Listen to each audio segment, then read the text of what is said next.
అలాగే మీరు శివాలయానికి వెళితే నందీశ్వరుడు ఉంటాడు. నందీశ్వరుడు యొక్క శృంగములలోంచి శివదర్శనం చెయ్యాలి. అసలు నందీశ్వరుడి దగ్గరికి వెళ్ళి ప్రార్థన చెయ్యకుండా శివలింగం వంక దర్శనం చెయ్యకూడదు. నంది దగ్గరికి వెళ్ళి మొట్టమొదట ప్రార్థన చెయ్యాలి.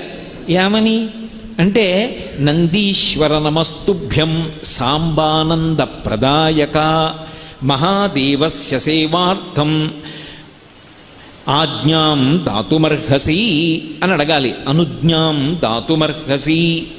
నందీశ్వర నమస్తుభ్యం. నమస్తుభ్యం అంటే రెండు చేతులు కైమోడ్చి ఇలా శిరసు ఉంచి నమస్కరించాలి. నమస్కరించి, ఓ నందీశ్వర నీకు నమస్కరిస్తున్నాను. ఎవరు నువ్వు? సాంబానంద ప్రదాయక. సా అంబ ఆనంద ప్రదాయక. అమ్మతో కలిసి ఉన్నటువంటి శివుని యొక్క